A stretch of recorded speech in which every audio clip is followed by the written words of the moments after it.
Assalamualaikum warahmatullahi wabarakatuh.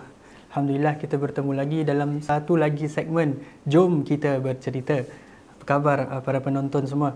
InsyaAllah pada hari ini kita akan mengongsikan satu lagi cerita yang pendek, yang ringkas dan mudah-mudahan ada manfaat untuk kita semua insyaAllah. Okay, cerita pada hari ini tajuknya adalah cerita dalam cerita. Jadi macam mana tu? Jadi yang saya ceritakan ni dalam cerita tu ada lagi satu cerita. Jadi dia mula begini. Okay, satu hari ada dua sahabat ni. Satu nama Adam, lagi satu nama Borhan. Jadi mereka ni sedang dalam musim peperiksaan lah. So dah 4 paper, dah 5 paper, tinggal lagi satu paper je. Lagi 2 hari ni diorang akan duduk untuk this paper, this subject lah. So jadi Borhan ni dia bilang ke Adam, subjek ni aku tak gitu bagus lah, aku tak suka lah. Aku macam tak tahu lah nak belajar ke tak. Aku rasa aku tawakal je lah. Aku buat je. Lepas tu Adam cakap, kau nak tawakal bukan macam gini. Kau tawakal, kau kena usaha dulu. Kau kena belajar dulu. Yang apa yang kau betul-betul faham, kau kuatkan. Kau hafal betul-betul. Bila keluar exam, kau buat betul-betul. Yang kau kurang faham tu, kau bacalah sekarang. Kau ada masa ni, kau baca betul-betul. Kalau tak faham, kau tanya. Nanti bila dah keluar exam, kau buat semampu yang kau boleh. Itu nasihat Adam lah. Tapi Borhan tetap dia cakap, tak boleh. Ini dah last year pun aku dah buat. Susah, subjek dia susah. Aku belajar macam mana pun aku tetap tak faham. Sebab ni maths. Dia tak suka maths, nampak. Maths, aku memang tak bagus dalam maths, dia cakap.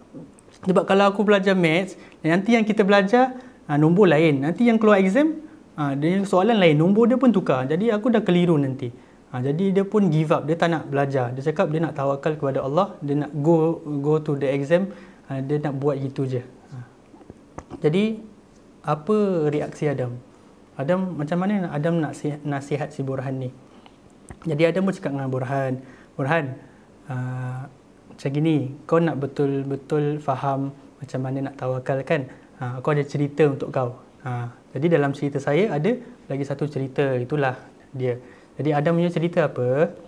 Ya, Adam cakap dengan Borhan. Okay, Borhan gini kau bayangkan ada dua orang lelaki, A dan B. Dua-dua A dan B ni mereka ada rumah. Diorang ada rumah. Okay. Jadi pada satu hari A dia nak keluar rumah. Dia dah siap pakai baju, dia keluar rumah, dia pakai kasut, dia tutup pintu, dia kunci pintu, dia baca doa, Bismillahi tawakkaltu ala Allah. Lepas tu dia jalan. Dia pergilah ke tempat mana dia nak pergi. Itu A. B pula, dia pun nak keluar rumah. Dia siap pakai baju, dia keluar rumah, dia pakai kasut, dia tutup pintu. Lepas tu dia baca doa, Bismillahi tawakkaltu ala Allah. Apa bezanya? Bezanya A, dia kunci pintu. Tapi B, dia tak kunci pintu. Tapi dua-dua baca doa, Bismillahi tawakkaltu ala Allah. Mereka nak bertawakal kepada Allah. Tetapi kita tengok pada siang tu ada satu pencuri. Dia nak masuk ke rumah A. Tak boleh sebab pintu kunci.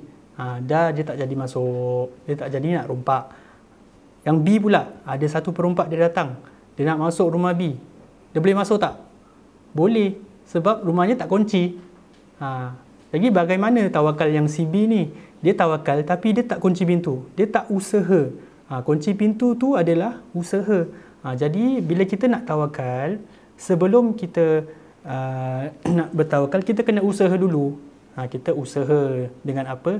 Dengan tutup pintu, dengan kunci pintu. Jadi kita berdoa kepada Allah Subhanahu Wa Taala agar rumah kita selamat, agar barang-barang kita semua selamat, agar kita pun pergi dengan tenang. Pergi buat kerja kita dengan tenang, dengan selamat, tak ada nak perompak nak masuk rumah kita. Jadi itu pengajaran yang pertama.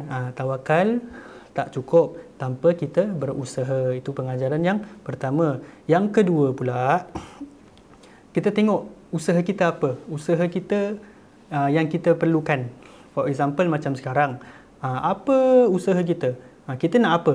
Kita nak situasi kita, keadaan kita lebih baik, lebih terkawal. Jadi usaha kita apa? Macam for example, usaha kita yang sekarang ni kat mana-mana kita nampak adalah social distancing. Itu usaha kita.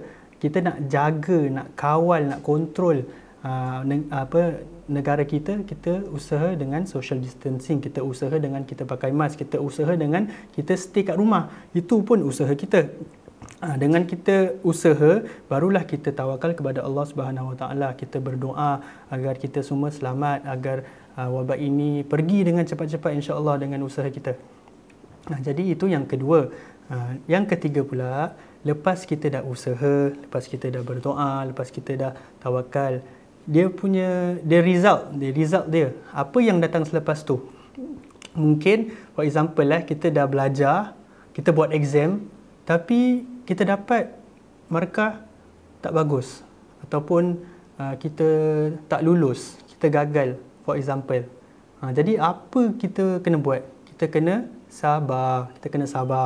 Dan keadaan kita sekarang yang kita tengah lalui ini, dia keep changing, keep evolving. Jadi kita kena sabar, kita kena redha, kita kena be ready, kita kena prepare for anything that has to come lah.